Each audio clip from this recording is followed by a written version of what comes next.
Welcome to this deep dive. We've got a fascinating stack of sources in front of us today, looking at a place that's often really misunderstood. Yeah, people often just think swamp, right? Exactly.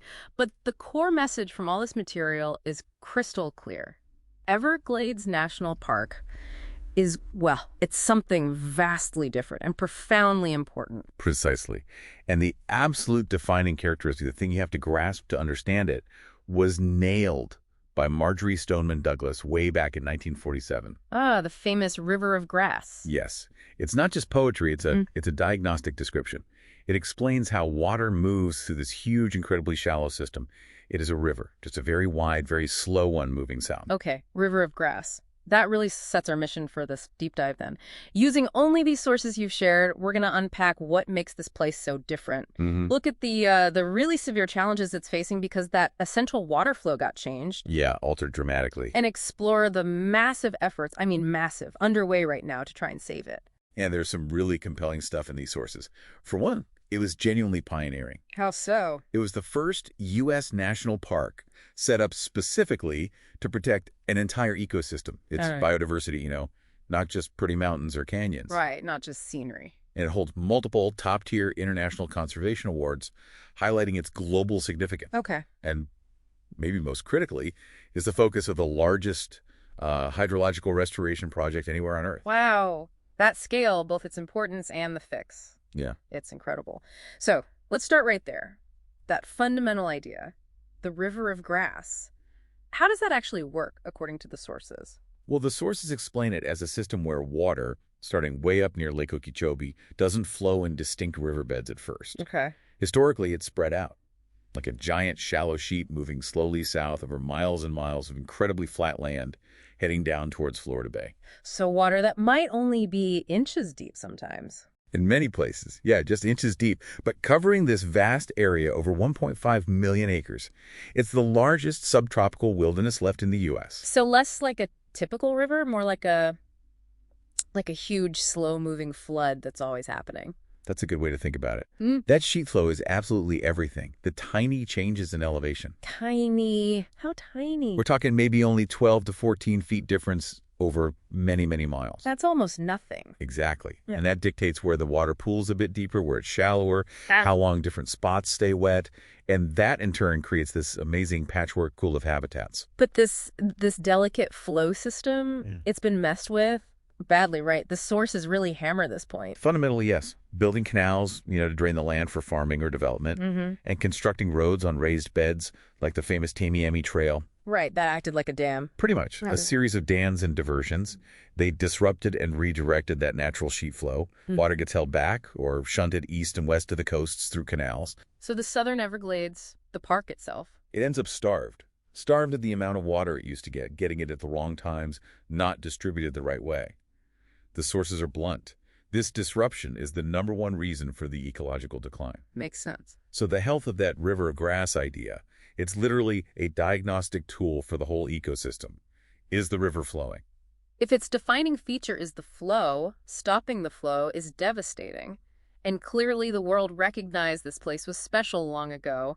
The sources list an incredible number of international designations. It's quite striking, isn't it? The pileup of these top-tier statuses. It's a UNESCO World Heritage Site, Okay. an International Biosphere Reserve, a Ramsar wetland of international importance, and it's covered under the Cartagena Convention's SPA protocol for marine species. And it's one of only 3 places on the entire planet with the World Heritage, Biosphere, and Ramsar titles. That just underscores how unique it is. It really shouts about its irreplaceable value. The World Heritage status, for instance, recognized its unique geology. Geology.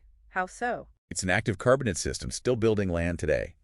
Plus, its complex mix of temperate and subtropical habitats, an unbroken food chain. Wow. And being this critical sanctuary for biodiversity. We're talking over 20 federally listed species, plus North America's most important wading bird breeding area.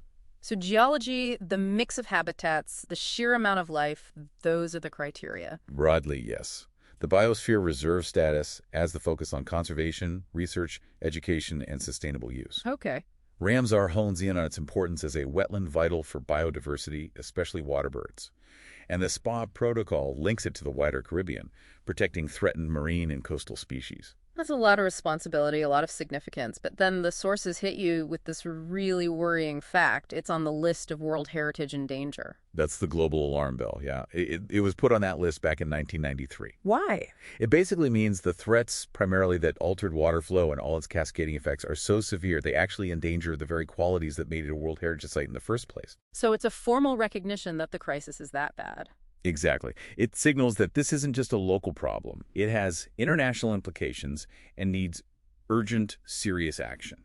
That context makes understanding the threats even more critical. To really get those threats and the system itself, we need to look at the bedrock, right? The geology and the water. Absolutely fundamental. The whole landscape is built on this vast, flat, porous limestone bedrock. A former seabed, the sources say. Right. And that limestone acts like a giant sponge holding enormous amounts of water underground in the aquifer. Yeah, and the flatness we talked about. That's key to the slow sheet flow. It's only possible because the slope towards the coast is just incredibly gentle, almost imperceptible. And the sources mention how the geology and water flow create specific soils, like marl and peat. That's right. Marl is more of a mineral soil, sort of a calcitic mud. It forms in shallower areas that have shorter hydroperiods, meaning they aren't flooded for as long. Okay, hydroperiod is how long it stays wet. Exactly. It comes largely from periphyton, this complex mat of algae, bacteria, microbes depositing calcium carbonate. Yep. Peat, on the other hand, is organic soil. Like from plants. Yeah, dead plant matter building up over long periods in deeper areas that stay flooded longer. This creates anaerobic conditions, low oxygen, so the plants decay really slowly. And that peat is vulnerable. Very. If those areas dry out too much, which happens now because of the altered flow, the peat oxidizes. It basically burns away, chemically speaking, and you lose that soil, sometimes forever. It subsides. And this whole system pulses with South Florida's distinct wet and dry seasons. Totally. The wet season, roughly May to November, brings the heavy rains, water levels rise, the sheet flow's really moving. Then the dry season, December through April, water levels drop significantly. This natural pulsing is critical. It concentrates wildlife near deeper water holes in the dry season. Right, those alligator holes. Exactly. And it supports plants that are adapted to these fluctuating water levels. The sources say this interaction creates a mosaic of at least 9 distinct habitats. It's definitely not just one uniform swamp. Oh, far from it. Think of it like a gradient. It's shaped by water depth and that hydroperiod, how long water sticks around. You've got the freshwater sloughs. Like Shark River Slough. That's the big one. Okay. They're the deepest parts, the main arteries carrying the water south, dominated by sawgrass, which, fun fact, isn't a grass at all. It's a sedge, right. Heard it's sharp. It really is. Then you have the shallower marl prairies next to them, with shorter grasses and different plants. And the tree islands. Tropical hardwood hammocks. They form on slightly higher ground, little rises in the limestone, creating islands of forest that stay dry most of the year. Crucial refuge sites. Okay, what else? You've got pylons on the highest, driest limestone ridges adapted to fire, cypress domes and strands where the land dips slightly, holding water. And then it shifts as you get near the coast. Big time. That's where you hit the mangrove forests. Yeah. The Everglades has one of the largest continuous mangrove systems in the Western Hemisphere. And they're important how? Hugely important. Their tangled prop roots stabilize the coastline, absorb storm surge energy, act as nurseries for fish and shellfish, and they store massive amounts of carbon. Real climate heroes. Wow. Then there are coastal lowlands, salt marshes, and finally the marine and estuarine environments, like Florida Bay itself. And the sources stress how interconnected this all is. Trouble upstream means trouble all the way downstream. Messing with the freshwater flow and quality way up north has profound impacts on the salinity balance and health of Florida Bay, affecting fisheries, seagrasses, everything. And this incredible variety of habitats supports some truly unique wildlife. That mix of temperate and tropical species is highlighted. Yeah, this is where nature pulls off something really special. The classic example, the one everyone mentions. Alligators and crocodiles. Bingo. The Everglades is the only place on Earth where American alligators and American crocodiles naturally live together in the same ecosystem. What does that tell us? It perfectly illustrates that delicate balance point between the freshwater interior and the saltwater coastal zone. Alligators prefer fresh, crocs tolerate salt. Their overlap zone is right here. You see alligators everywhere in the pictures. What's their role ecologically? They're seen as a keystone species.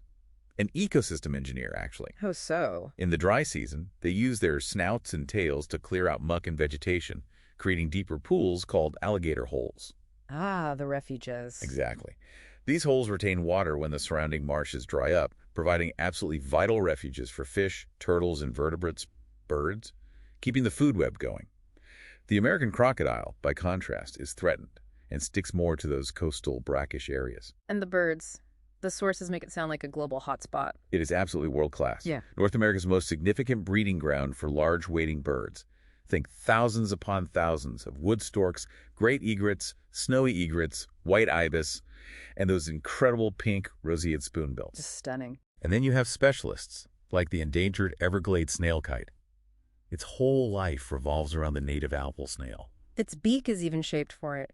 Perfectly curved to extract the snail from its shell. It's a classic example of specialized adaptation, which also makes it incredibly vulnerable if the snail populations crash, which they have due to water issues. That specialization is amazing and risky. Any other standout species mentioned? Well, there's the critically endangered Florida panther, the top predator here, needing vast tracts of land, including the drier uplands. Very rare. Yeah? Extremely. And the threatened West Indian manatee uses the coastal waters and estuaries. You also find bobcats, river otters, white-tailed deer. And down in the water, the sources mention the endangered small-toothed sawfish, a really primitive-looking ray. Yeah. Plus hundreds of fish species, amphibians. And plants, too. Orchids. Oh, yeah, a huge diversity. Around 750 native plant species. The park apparently has the highest density of wild orchids in any continental U.S. park. Yeah. Lots of bromeliads, wildflowers, and federally listed plants, too, like the Cape Sable thoroughwort. So the sources say at least 36 federally listed threatened or endangered species might be found here. That's staggering. It really underlines the conservation burden this park carries. Right. But there's also a sobering note in the sources. What's that? They mention that 7 species are now considered extirpated from the park. Meaning gone. Gone from within the park boundaries. Yeah. They might exist elsewhere, but they've been lost from this specific ecosystem.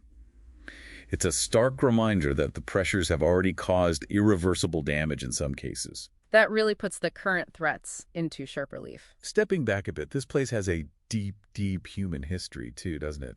Layers upon layers. Absolutely. We're talking human presence going back maybe 14,000 to 15,000 years to Paleo-Indians. Wow. Later, you had complex societies like the Calusa on the southwest coast. There were sophisticated chiefdoms, impressive shell mounds, even canals, skilled mariners. And the Tequesta. They were centered more on the southeast coast, around Biscayne Bay. Both groups adapted brilliantly to the coastal edges and pinelands, but the sources note there's little evidence of large permanent settlements deep in the core marsh itself. Too difficult, probably. Then later, the Seminoles arrived. Yes. Starting in the late 1700s, early 1800s, various Creek and other Native American groups moved south into Florida, eventually becoming known as the Seminoles. And the Everglades became crucial for them. Hugely important, especially during the Seminole Wars against the U.S. military in the 19th century. That dense, confusing, watery landscape became their refuge. A place to hide, to resist. Exactly. It allowed them to evade capture and removal, which is why they proudly call themselves the unconquered people. Their cultural identity is deeply intertwined with the survival and, frankly, the inaccessibility of this landscape. So threats to the ecosystem today are also, in a way, threats to that cultural heritage. Very much so.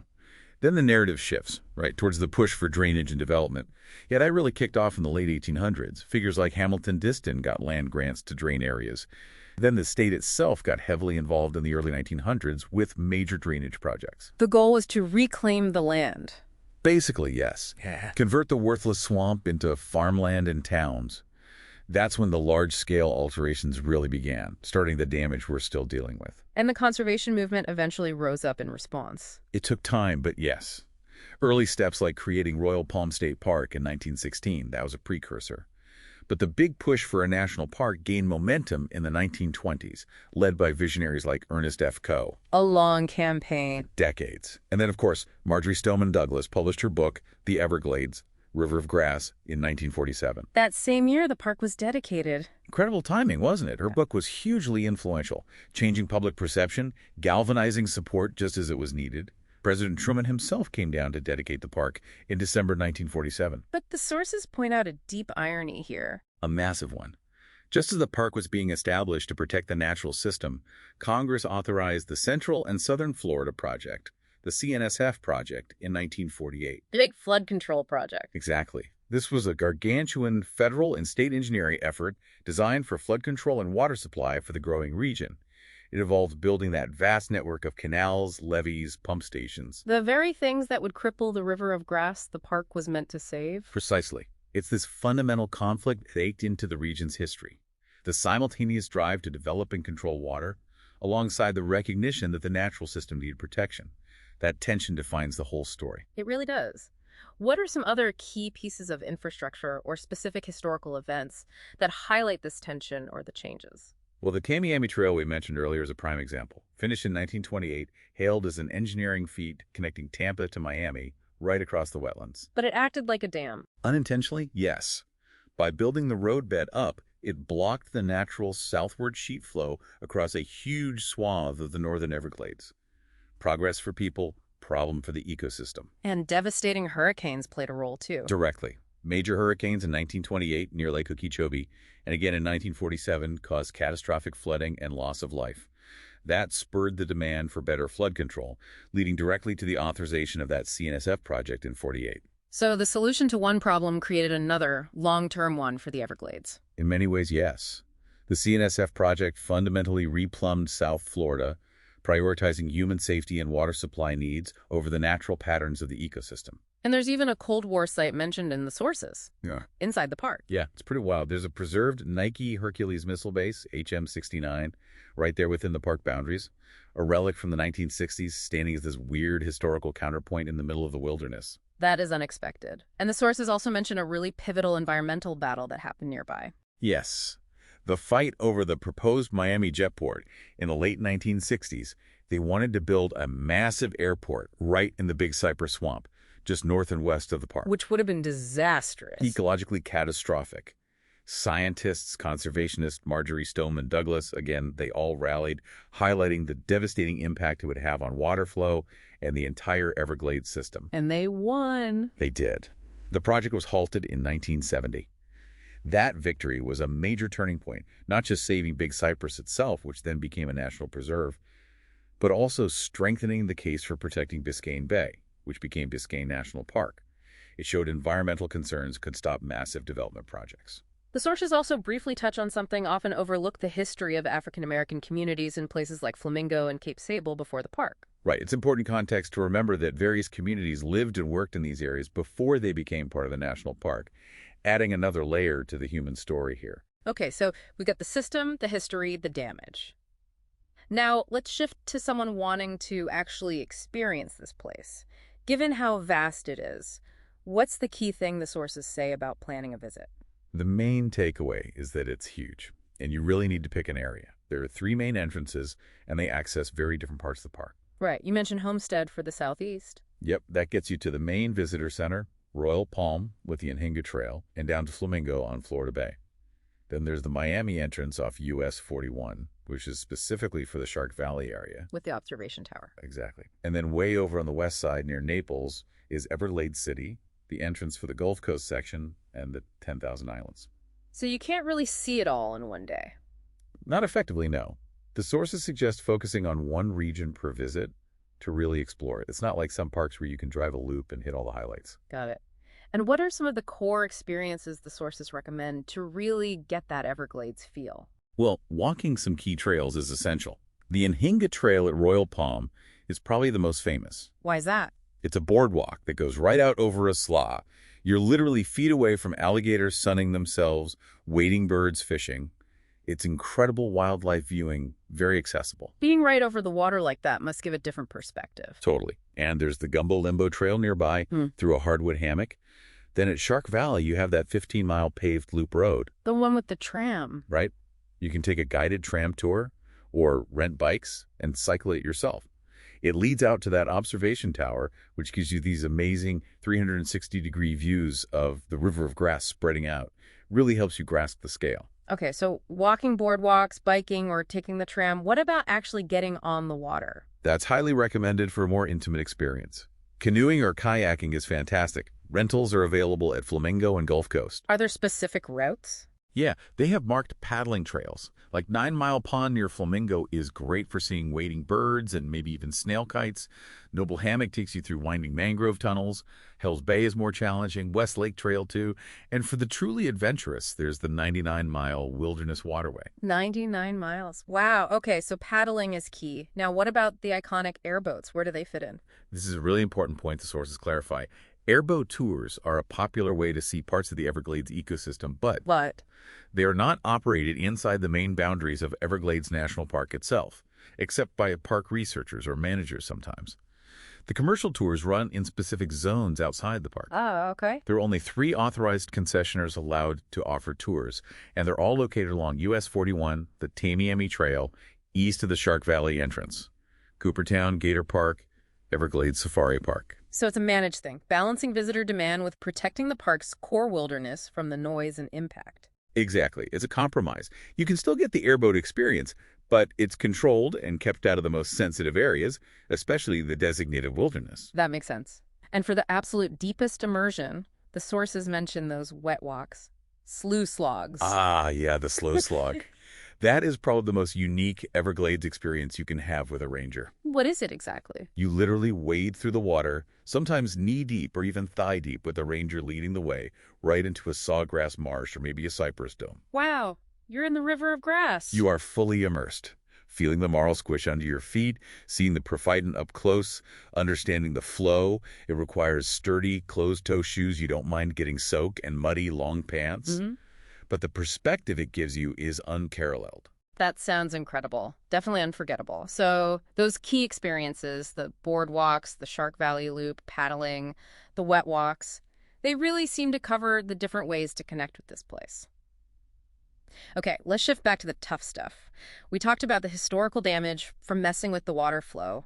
What are the absolute biggest threats facing the park today based on these sources? The sources are really clear and consistent on this. Number one, without a doubt, is still that altered hydrology. Still the water flow. Yes. The existing canals, levees, pump stations, road sheet, they continue to block the natural sheet flow, starving downstream areas like the park and Florida Bay of the right amount of fresh water, delivered at the right time, and clean enough. The sources use phrases like ecosystem in a state of collapse, directly linking it to this lack of natural flow. It's the lifeblood. And pollution makes it worse. Absolutely. Water quality is a massive problem. Nutrient pollution, especially phosphorus and nitrogen running off agricultural lands north of the park, and also from urban areas. What does that do? It fuels harmful algal blooms and changes the native plant communities. Everglades plants evolved in incredibly low nutrient water. Adding fertilizer, essentially, allows invasive plants to take over and disrupts the base of the food web. Mercury contamination building up in fish and predators is another significant issue. And then invasive species. Florida seems like ground zero, and the Everglades must be heavily impacted. It's a nightmare scenario, honestly. The sources call it a severe and escalating threat. It's maybe the most visible ongoing battlefront. The pythons, obviously. The Burmese python is the poster child. Likely originating from the pet trade, they've established this huge breeding population. Studies have linked them to absolutely devastating declines, like over 90% for some species of mid-sized mammals. Raccoons, opossums, bobcats, marsh rabbits. 90%. In core areas where pythons are densest, yes. It's staggering. They're completely restructuring the food web from the top down. But it's not just pythons. Aggressive invasive plants are choking out huge areas. Melaleuca trees, Brazilian pepper, old world climbing fern, they form dense thickets, displacing native plants, changing fire behavior, altering habitats. And there are other animals too, like the Argentine black and white tegu, a big lizard that eats native animal eggs, including alligator and turtle eggs, invasive lionfish in the marine areas.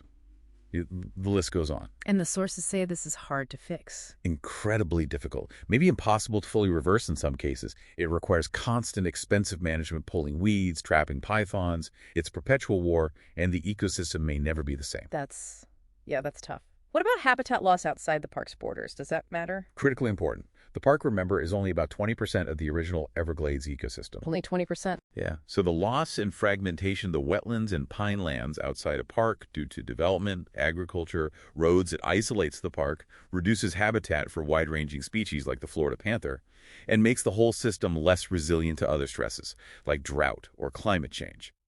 The park's health is totally dependent on what happens in the surrounding region. Which brings us to the really big one for a low-lying coastal park: climate change and sea level rise. The Everglades is exceptionally vulnerable.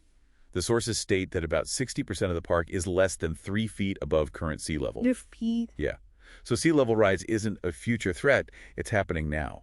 It causes salt water to push further inland, contaminating freshwater marshes and even the underground aquifer that supplies drinking water. Saltwater intrusion. Exactly. It also causes coastal erosion, forces habitats like mangroves to try and migrate inland, but they can only do that if there isn't a road or a town in the way. Plus, you have increased intensity of hurricanes, potential changes in rainfall patterns, rising temperatures adding heat stress, ocean acidification impacting marine life. It's a whole suite of impact. It really feels like a system under siege from all sides: water flow, pollution, invasives, habitat loss, climate change. They all interact too, right? They absolutely do. Drought makes invasive plants spread faster. Saltwater intrusion kills freshwater plants, making areas more vulnerable to storm surge. It's a complex web of interacting stressors. Okay. Given that onslaught, the Comprehensive Everglades Restoration Plan, CERP, sounds like, well, like the main hope. It is the main framework, yes. Yeah. An absolutely massive undertaking. Congress authorized it back in 2000. It's this huge partnership between the federal government, primarily the Army Corps of Engineers, and the Department of the Interior, including the National Park Service and the state of Florida, especially the South Florida Water Management District. And the goal is? The overarching goal is to restore, preserve, and protect the South Florida ecosystem, including the Everglades, while also ensuring water supply for cities and farms, and providing flood protection. The key ecological aim is to try and mimic the natural hydrology again. Getting the water right. Getting the quantity, quality, timing, and distribution, the QQTD of water flow, back to something closer to what it was naturally before all the drainage and compartmentalization. And the scale you mentioned, largest on Earth. Largest hydrological restoration project on Earth, yes. Yeah. The price tag reflects that. Originally estimated around $8 billion over 30 years. Yeah. It's now projected to be well over $23 billion and likely take 50 years or more from its authorization in 2000. Wow. That just shows how hard it is to undo this kind of large-scale engineering and ecological damage. It underscores the complexity, the cost, and the long-term commitment required. It's not a quick fix. What are some specific CRP projects the sources mentioned that are really crucial for the park itself? Several key ones. The Central Everglades Planning Project, or CEPP, is a big one, focused on removing barriers and creating features to get more clean water flowing south into the heart of the park, into Shark River Slough. Sending water south again. Exactly. Then there's the Everglades Agricultural Area, EAA Reservoir Project. This is huge. It's designed to capture water flowing south from Lake Okeechobee, hold it, and most importantly, treat it in associated wetlands to remove excess nutrients, especially phosphorus. Cleaning the water before it gets to the park? Precisely. That cleaned water can then be sent south to rehydrate the Everglades and Florida Bay, and it also helps reduce the harmful discharges of polluted water to the east and west coasts. Okay, what else? The C-111 Spreader Canal Project, down in the southern part of the state, is designed to restore more natural water flow into Taylor Slough in the eastern park and also prevent fresh water from seeping out eastward. And crucially, the Tamiami Trail modifications. Building bridges. Yes. Raising sections of the road onto bridges. They've completed a 1-mile bridge, and more bridging is planned. This is absolutely essential to physically allow that sheet flow to move south under the road into the Shark Valley area again. It reconnects the system. Literally undoing that historical blockage. That's the idea. Now, progress is being made, projects are getting built, water is starting to move in better ways in some areas. But the sources also highlight the ongoing challenges. Like what? Consistent funding is always a major hurdle. It's supposed to be a 50-50 federal-state cost share, but appropriations can be uncertain. Navigating complex regulations like the Endangered Species Act takes time. Achieving the very strict water quality targets needed for the Everglades is technically difficult and expensive. And there's always the challenge of balancing restoration goals with the water supply demands of a still-growing South Florida population. And the Park Service's role in all this? They provide crucial scientific expertise, monitor the impacts within the park, and advocate for the park's ecological needs as these massive CRP decisions are made. They're a key player at the table. So CRP is the huge long-term restoration effort. But the park also has to manage the day-to-day, right? Especially those invasive and adapting to climate change now. Absolutely. Invasive species management is just a constant, relentless effort. It's handled largely by the park's resource managers and scientists, often in partnership with other agencies. What do they actually do for the plants, say? For things like melaleuca or Brazilian pepper, they use an integrated approach: chemical treatments, herbicides, mechanical removal, cutting them down, and sometimes biological controls, like introducing insects that specifically target and damage the invasive plant. And for the pythons? That's tougher. A lot of effort goes into research, understanding their behavior, developing better detection methods, like using detector dogs or thermal cameras. They have trained agents who actively search for and remove pythons. Public awareness campaigns are also important, encouraging people to report sightings. They're also trapping Tias, removing lionfish. But the sources seem to suggest eradication is unlikely. For many of these widespread invasives like pythons or melaleuca, yeah, eradication is probably off the table. It's more about containment, suppression, protecting key areas, and accepting that this is going to be a costly, perpetual management burden. That's a really sobering reality presented in the sources. That perpetual battle. Wow. How is the park tackling climate change adaptation specifically, beyond syrup? The National Park Service has a formal strategy: understanding the science, planning adaptation measures, mitigating the park's own footprint, and communicating about the issues. So lots of monitoring first. Tons of monitoring. Tracking sea level rise rates, mapping saltwater intrusion, monitoring how wildlife populations and vegetation communities are shifting, tracking water quality changes. They need that baseline data to see what's happening. And then adapting. What does that look like on the ground? Well, Stewart itself is the primary regional adaptation strategy for hydrology. But within the park, they're doing specific things too, like plugging old drainage ditches in coastal areas like Cape Sable to slow down saltwater intrusion. And a big part is rethinking infrastructure. Making it more resilient. Exactly. When rebuilding facilities damaged by hurricanes, like at Flamingo or the Gulf Coast Visitor Center, which is slated to reopen late 2025, they're designing them to be more resilient, maybe elevating structures, using different materials, planning for future conditions. Flamingo even has those eco-tents now, which are less permanent structures. And are they trying to reduce their own contribution, their carbon footprint? They are. Mitigation efforts include things like installing solar panels on visitor centers or for campground water heaters, switching the Shark Valley trams to run on biodiesel, using hybrid vehicles in their fleet, and improving energy efficiency in buildings. Small steps in the grand scheme, but important symbolically and practically. The sources also mention fire management. Seems odd in a wet place, but it's natural. Fire is absolutely a natural and necessary process in some Everglades habitats, particularly the pinelands on the higher rock ridges, and even some sawgrass prairies during the dry season. So they don't just put all fires out. No, they recognize its ecological role. They use prescribed burns, carefully planned and controlled fires set under specific weather conditions to mimic natural fire cycles. This reduces the buildup of dead vegetation, fuel, prevents more catastrophic wildfires later, maintains the open structure needed by certain plants and animals, and promotes biodiversity. They operate under a formal fire management plan. It really sounds like managing the Everglades requires this incredibly complex, multifaceted approach, tackling problems from every angle imaginable. Looking ahead now, what plans or documents are guiding the park's future direction? A really significant one coming up is the new Wilderness Stewardship Plan. For the main wilderness area. Yes, for the Marjorie Stoneman Douglas Wilderness, which covers something like 97% of the park.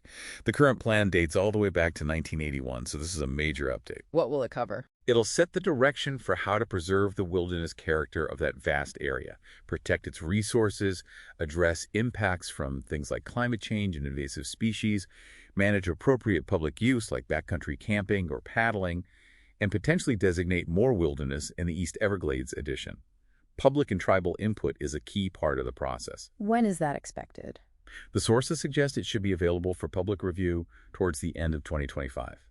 It's about actively stewarding that wilderness, not just leaving it alone. Right, active stewardship. What else? There's also the park's overall General Management Plan, or GMP. That sets the broader vision and strategy for maybe 20 years. It covers things like access policies, facility development, resource protection goals, and of course the continued implementation of CBRAP is absolutely fundamental. So many of those projects will be in planning or construction for years, even decades to come. Its success is paramount. And specific infrastructure projects are ongoing too.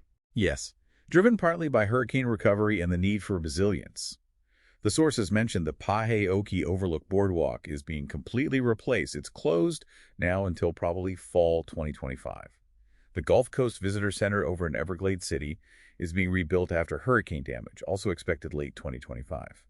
And visitors should be aware that ongoing construction for the Tamiami Trail Bridge projects could potentially cause delays or affect access to the Shore Valley area at times. And underpinning all of this planning and management is the science. Fundamentally, the sources really emphasize that continued research and monitoring are the absolute bedrock.